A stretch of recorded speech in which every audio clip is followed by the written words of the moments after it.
Selendang biru mung ngenaki hati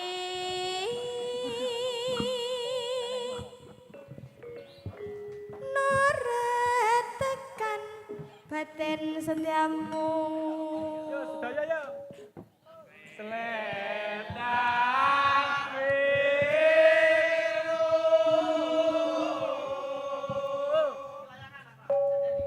tatapono janjimu selendang biru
Selendang biru Selendang biru mung ngenaki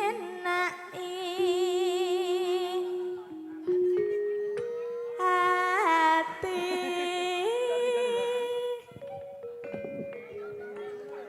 Noret tekan batin setiamu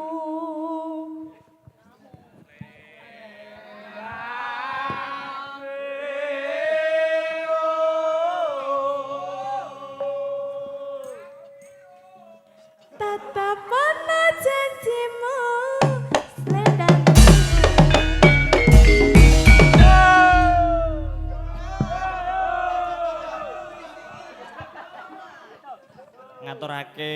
Assalamualaikum warahmatullahi wabarakatuh ya Kang Gareng. Ah iya Tro. Iki aku lan kowe didhawuhi nyempeng cepurit ten Sanggar Jati Kusuma. Ngaturake gunging panuwun karo nggih kalih pendiri ketua Sanggar Jati Kusuma nggih menika Bapak Tugino nggih. Ngaturake panuwun kang tanpa pindan wis nyepaki lahan utawa panggonan pasinaon kagem aku lan bocah-bocah adik-adikku. Wah, iya, Truk. Masa aku adimu?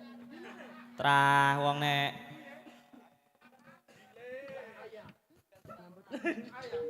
uga ngaturake panuwun marang para panitia sing wis nggelar acara rutinan suronan ben taun. Oh iya. Iki yo encen jengene bocah lek mayang ya iso ning ngene. Ayo ora dadi boy pengapa. Iki ora ana limbukan, Truk. Ora ana Kang Gareng iki wis janjian ket sore mau. Bar dik bawa terus aku bablase gara-gara ora nganggo limbukan. Iya. Kasih ya. Iki daripada sepi nyarke swasana nganggo langgam-langgaman. Ora ana rejene, Mas. Iki sedurunge ngaturake langgam-langgam iki luwih becik. Pitepangan kalih Mbak-mbak sinden sing cantik-cantik malam ini. Ya, yo. Kang Gareng, beriku kene Kang Gareng. Ya. Masuk cantik kok kaya ora. Wek wong. Sik. Ih, deboke. Ya, dikenalno siji pokok siji. Para sinden-sinden nggih. Kula mulai saking jejer mriki kidul pisan. Monggo mikir dicepeng. Asmane sinten, Mbak? Asmane kula Marisa Bella Mas Dalan. Sinten? Marisa Bella. Marisa Bella. Marisa Bella. Nggih, leres. Oh, nggih. Sak menika tasih sekolah napa? Tasih sekolah nggih. Nggih, kelas pinten? Kelas 8. 8 berarti kelas 2 SMP ya? Ya. Nggih sinau ten Yayasan Jati Kusuma to? Ya. Oh, iya. Waduh lali. Ya. Marisa Bella, putrinipun Bapak sinten? Bapak Matori. Sinten? Matori. Oh nggih, matur suwun. Marisa Bella iki mau ana bocah cilik-cilik kok do motoni sinden. Marisa Bella nggih tasih sekolah. Nggih, matur suwun. Nglerek sampinge. Asmane sinten, Dek? Asmane kula Kartika Ayu Puspitasari. Oh, Kartika Ayu Puspitasari. Bolong ya, Pak? Tasih sekolah? Tesih. Oh, nggih. Putrane Bapak sinten? Trine? Almarhum Bapak Sutekno. Oh, nggih, matur suwun. Nah, iki sing cilik-cilik yo kenalan dhisik. Sinten asmane? Asmani kula Alesya Fayula Ravanda. Aduh, tuh. Iki. Panggilannya sinten? Panggilan mawon, nama panggilan. Vanda. Vanda. Oh, nggih. Sekolah kelas pinten, Dek? Kelas 5. Kelas 5 SD. Oh, nggih, semangat nih belajar nyinden. Muga-muga dadi sinden sing kondang. Amin. Lerek sampinge. Bareng asma sinten? Asmane kula Reksidi Vanessa. Sinten? Sapa, Des? Vanessa. Vanessa. Oh, nggih. Sekolah kelas pinten, Dek? Kelas 6. 6 SD. Oh, iya. Bocah cilik-cilik saiki. isi SD do gelem sinau nyinden alhamdulillah ana penerus generasi bangsa. Ya. Nglerek sampinge. Aku barang to. Iya no, iku wajib. Mosok gak kenal. Sayange sing gender. Terus. Kira.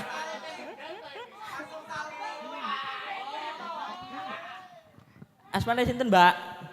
Mosok gak kenal. Ya engko kenalan neh kok gak apa-apa. Lali aku wingi kae.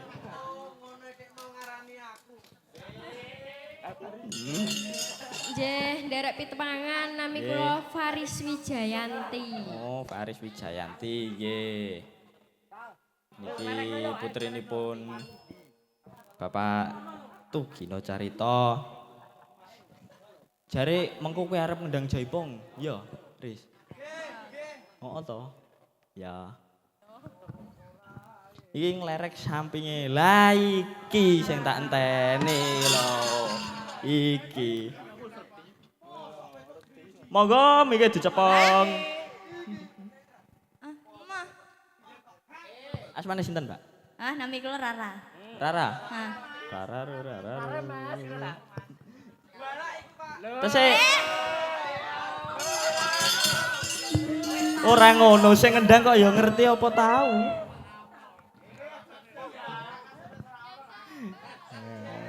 Aku mulai. Loh, jawab pira kan pinterno kok. Nggih. Asmane Rara, yuswane pinten? Ya ndang dibedek. Lambimu. Kula pedhek 12. 12. Hah? Jare yuswane kon bedhek. Hah, 12. ketuan. Ketuan kabeh. Telu loro tadi yang wedhus. Tasih sekolah nggih? Tase. Ten pundi? Unisnu. Unisnu iku Jepara. Daleme jenengan? Bondo. Berarti Jepara ring Bodo. Iku jenengan ngekos napa pripun? Hah? Jenengan ngekos napa laju? Aku toh, aku ngelaju. Tenan ora. Ngelaju aku. Ya. Arep mbok kosne toh? Saiki nganu sampean nembang sik ya. Aku kangen suaramu sik aneh. Kepret ben bengi EVC. Ojo.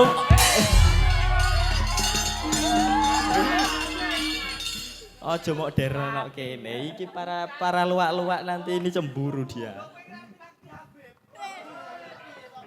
Iki jenengan nembang sik ya. Oke? Kayak ngakon aku. Minta tolong lah. Ma. Kamu kok gitu sih? Minta tolong aku. Temenan iki. Ah.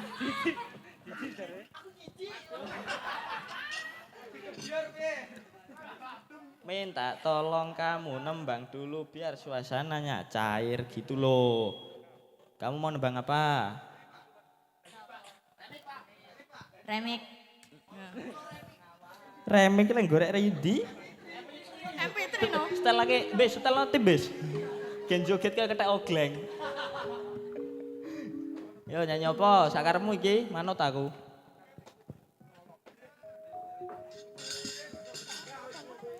Ya, mau bawani ora? Lele. Kira makanan. Ya. Bawa. Nganggo bawa. Lah kuwi bawa.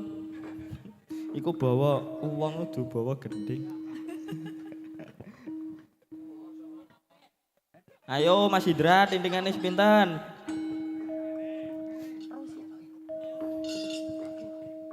Nadyan wujud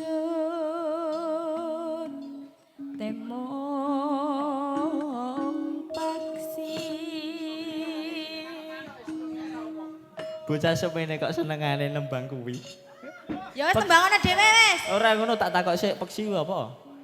Manukmu. Lah. Loh, sing ndok kandang kok. Oh, sing nang omah kae. Nah. Ya.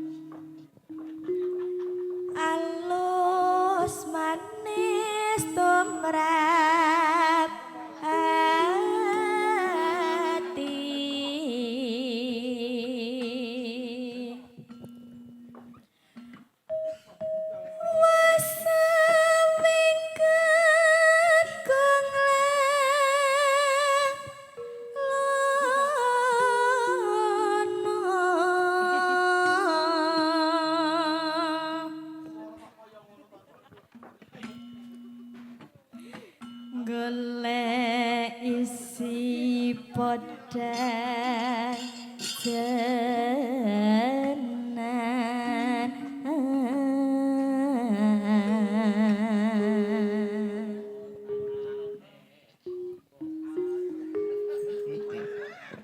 Enggak, pas pental rumah saya gak rapi sih dan terus. Ibu bunga hatiku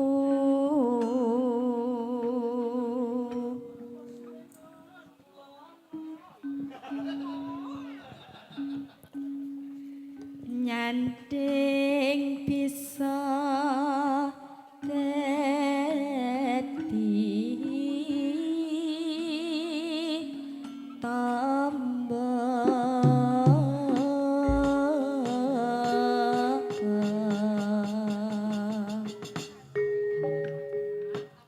Monggo dilanjut langgamipun. Esuk awan ning omah wis ora krasan keluyuran anggolek sing tak sayang mobeng-mobeng pikiran ngonmu ora krasa esuk awan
matur suwun Mbak Rara.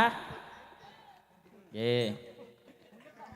Niki mbok menawi enten sing nyuwun lagu kula aturi ngangge surat mawon nggih ampun bengok-bengok nggih Bapak-bapak. Nggih. Niki awak dhewe ditunggoni Pak D. Para Pak D ku ana Pak D Sarbani bose kebo.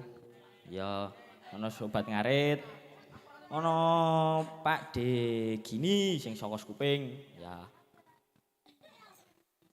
Nganu Truk. Iki mau jare ngenteni sapa iki mau karo disilingi empun. Oh nggih. Niki ngenteni babon. Bengi iki aku seneng tanpa upama iso mayang karo kanca-kancaku, karo Ali baru Dik Bowo. Bah senajan wayangane mong aku kaya ngene kok ya dipaekong kowe. Goro-goro ya Mas. Alah. Ngeladeni wong. Ya, ora dadi boy pengapa. Pak D Sarbani ne jenengan pun to mriki Pak D Sarbani? Nah, iki sapa wonge sing gelem nyawer sinden sok bakale mlebu swarga. Yo, para bapak-bapak, ibu-ibu dirungokke nggih. Dimirengke sok sapa wonge gelem nyawer sinden besuke mlebu swarga. Oh, penak to. Kandhani. Lah ya kae abane sapa kae? Grandong. Lah wo Pak D ku kae, Pak D kok grandong piye to? Ya Pak D grandong sugeng dalu. Ya. Iki sing nembang dilereke meneh. Lah nembang kabeh bocah-bocah cilik. Sing nomor 3 cilik dhewe sapa niku? Supaya kula asmane Dek. Hai.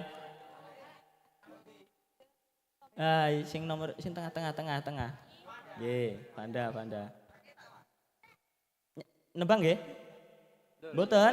Lho, pripun to mboten niku?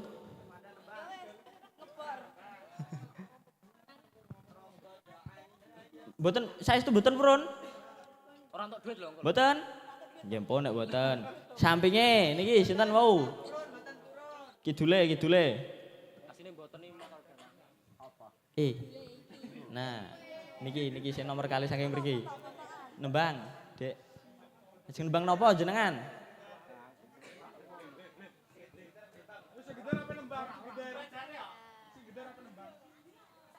Apa? Gubuk Asmara? Nggih. Nggih.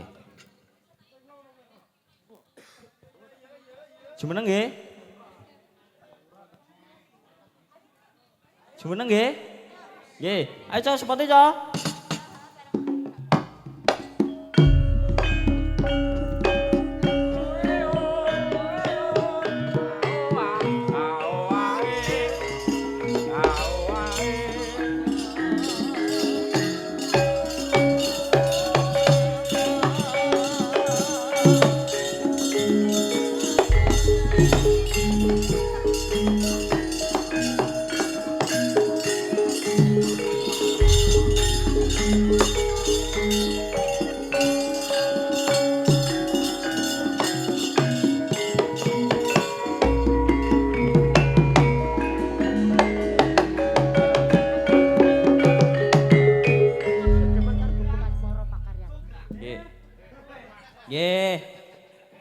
Ajeng nembang napa jenengan? Gubuk Asmara? Berdua? Oh nggih. Langsung jaipong napa langgam riyin? Langsung jaipong. Wah, saiki senengane langsung. Iya, kowe seneng langsung. Mas Sigit, siap? Oke.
Monggo.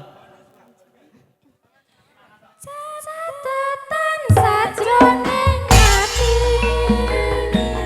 Datang luntur saya merati Aku kowe dadi garwa Mergo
Matur suwun. Monggo lenggah malih. Truk. Piye, Kang?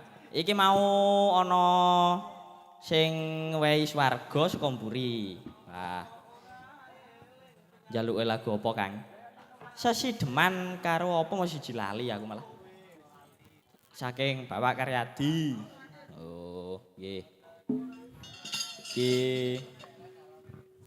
ngaturake sugeng dalu kagem Mbah Janggi, Mbah Tamin. Oh iya.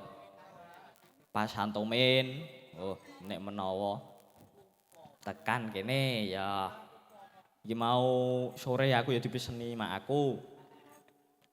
Aku engko njaluk lagu, tak sawer. Ngono. Ya lagu tak sawer, lagune Sideman. Ya, aku yang nggih. Iki sing ngarep nembang melih sinten? Enten swargane lho niki. Enten swargane lho niki. Swarga niki. Lho. Sesideman, monggo. Nggih, monggo Sideman swarga. Iki swarga lho. Sesideman monggo ya. Nggih, sinten niku Mbak Faris? Nggih. Engko bernyanyi terus jaipong. Oke? Nah. Para komplotan buri ya. Agem bawa mboten? Langsung mawon. Langsung mawon. Sat buat-buat. Buka celuk ben langgaman riyen. Nggih? Oke. Yo, langgaman Mas Faisal. Dindingane Mas.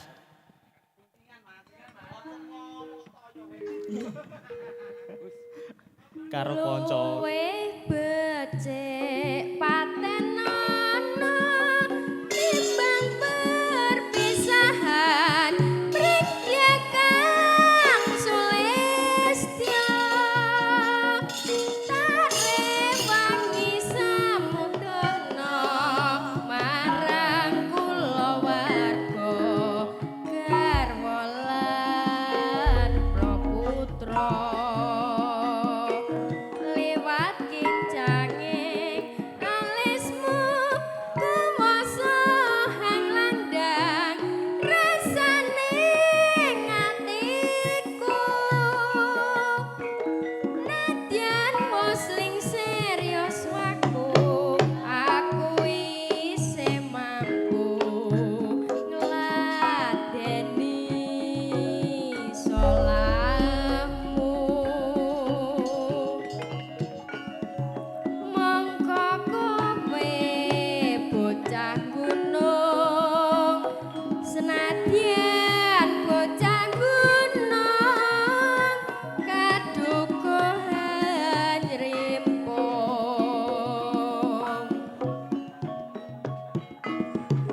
jiwa ragaku kok kurang kahormatan manggrong rubuh nganti pinjung Iya. matur suwun Bapak Swarga. swarga monggo malih Bapak Ibu Tiket swarga ku lho niku. Monggo.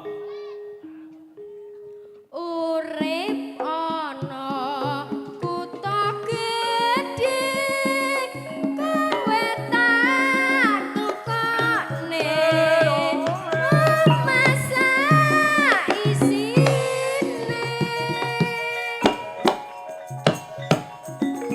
kowe apa wae senadyan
matur suwun. Niki surgane.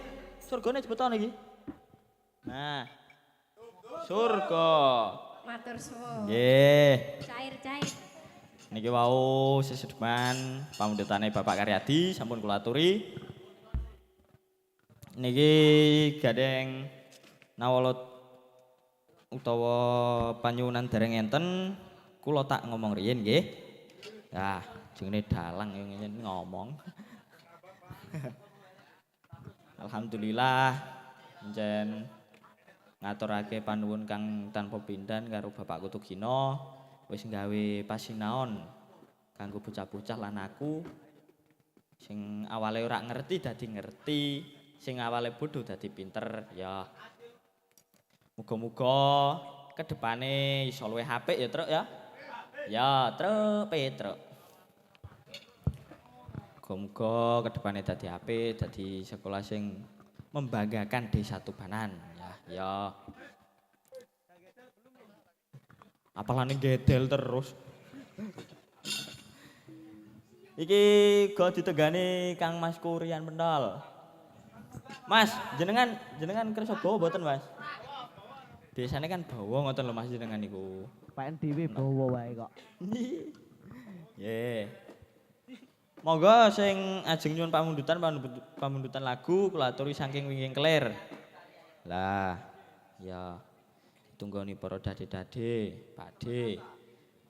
Pakde Tamin, Pakde Janggi, Pakde Sarbani, Bose Kebo. Iki sampai Pakde Sarbani teko kok ora nyawer. Dosa, De. Saestu. Dosa. Nyawer De, nyawer sinden. Besok ben mlebu suwarga. Amin Allahumma. Amin. Nah. Agar mbek kancaku nih kok setel. Ya. Nggih, lho swarga meneh Gebang Rawe. Kirang sinten wau? Nomor kalih saking lor. Sinten asmane?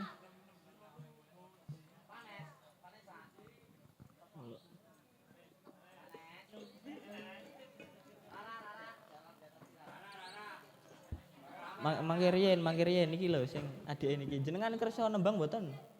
Nembang to?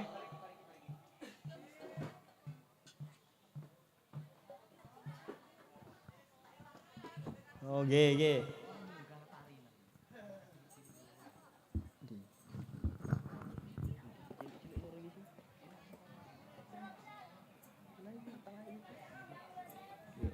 Monggo jumeneng, Dek. Kalih.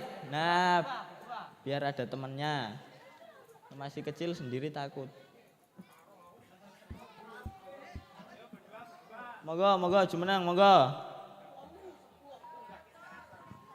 Kancane gak diajak itu. Ayo, derek yo. Derek. Enggak apa-apa. Mboten napa-napa.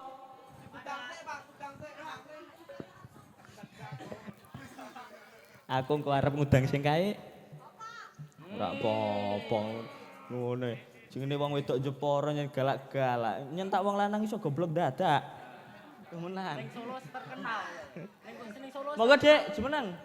Mboten napa-napa kok.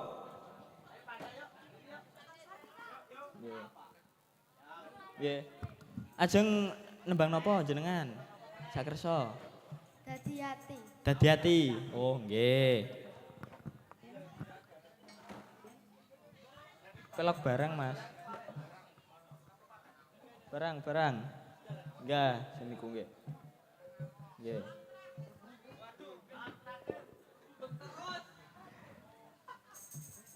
Langsung napa ajeng bawa riyen? Langsung mawon, langgaman nggih? Oh, nggih. Mas Faisal. Nggih. Monggo.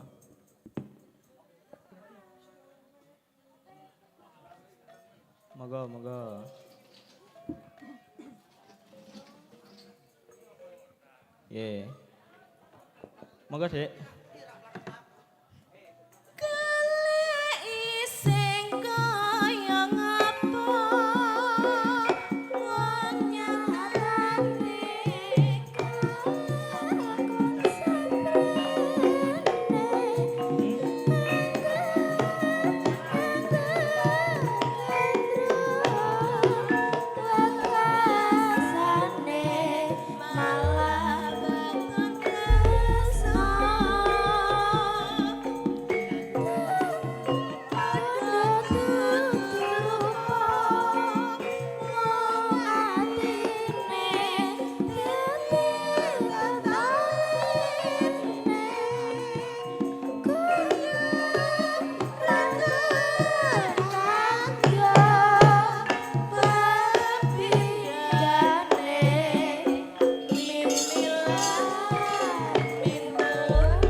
Ya, Kang Gareng atase bocah saiki cilik-cilik do gelem sinau babagan budaya Jawa.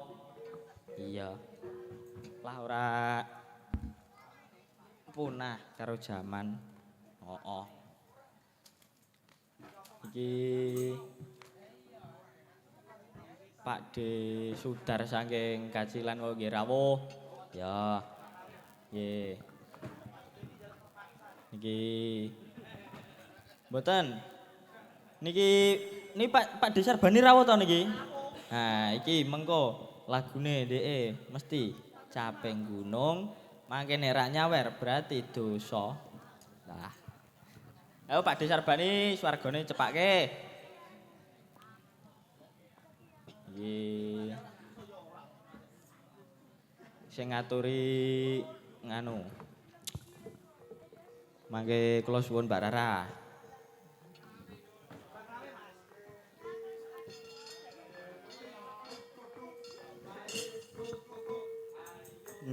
Wong Buri. Jenengan milih kembang rawe napa caping gunung?